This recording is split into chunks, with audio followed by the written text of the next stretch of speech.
मेहनत किसानों ने की, लेकिन बदले में सिर्फ बंदर मिले। दोस्तों, आप सभी का स्वागत है। इस मोटिवेशनल स्टोरी के माध्यम से आप यह जानेंगे कि कुछ लोग अगर आपको झांसा देना चाहे तो आप उनके झांसे में न आए। दोस्तों, एक बार की बात है, एक गांव में एक बिजनेसमैन आया। उसने गांव वालों से कहा कि मेरे पास एक स्कीम है और इस स्कीम के तहत मैं बंदरों को खरीदना चाहता हूँ। आप अगर मेरे पास बंदर लाएंगे तो मैं हर एक बंदर का आपको 100 रुपया दूंगा। गांव वाले खेती बाड़ी के काम में लगे हुए थे, लेकिन उन्होंने सोचा कि यह काम बुरा तो नहीं है, तो सभी बंदरों को ढूंढने में जुट गए। कोई 2 बंदर पकड़ कर लाया और कोई 3 बंदर पकड़ कर लाया, तो कोई 5 पकड़ कर लाया और कोई 10 बंदर पकड़ कर लाया। बंदरों के हिसाब से उस बिजनेसमैन ने उनको पैसे दे दिया। गांव वालों को भी लगा कि ठीक है, उनको उसकी मेहनत का फल मिला और यह बिजनेसमैन ईमानदार है। थोड़े दिनों बाद बिजनेसमैन वापस आया और उसने कहा कि अब की बार आपको 200 मिलेंगे। गांव वालों को लगा कि हमें यह काम करना चाहिए या नहीं करना चाहिए। उन्होंने आपस में डिसाइड किया कि ठीक है, हम बंदरों को पकड़ लेंगे, लेकिन इतने बंदर बचे ही नहीं, इसलिए उनको बंदर को ढूंढने में दिक्कत का सामना करना पड़ेगा।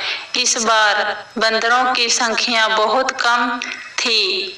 आसपास के गांव में भी बंदर बहुत कम रह गए थे, लेकिन फिर भी गांव वालों ने मेहनत की और जिसको सफलता हाथ लगी उसको पैसा मिल गया। अब की बार उस बिजनेसमैन ने गांव वालों से कहा कि अगर आप बंदर पकड़ कर लाएंगे तो आपको 500 मिलेंगे।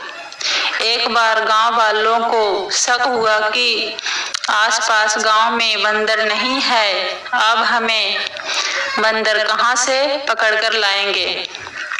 तो सभी गांव वालों ने डिसाइड किया कि अब आगे से हम हमारी खेती का काम करते रहेंगे, हम इस बिजनेसमैन के चक्कर में नहीं पड़ेंगे।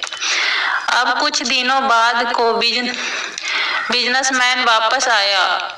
उसी गांव में उसने कहा कि अगर आप मुझे बंदर देते हो तो मैं आपको 1000 दूंगा एक बंदर के। गांव वालों को भरोसा तो था कि यह दे सकता है, क्योंकि पहले भी उसने अपने को 100 रुपया और 200 रुपया दिए। उन्होंने कहा कि लेकिन आसपास बंदर है ही नहीं, हम कहां से बंदरों को लाएं, यह कहकर चला गया। लेकिन उसके साथ में उसका जो सलाहकार था, बिजनेसमैन का एडवाइजर, उसने गांव वालों से कहा कि देखो, मेरा बॉस तो चला गया, आप चाहें तो 500 रुपया में मुझसे बंदर खरीद के 1000 रुपया में बेच सकते हो। गांव वालों ने कहा कि ठीक है।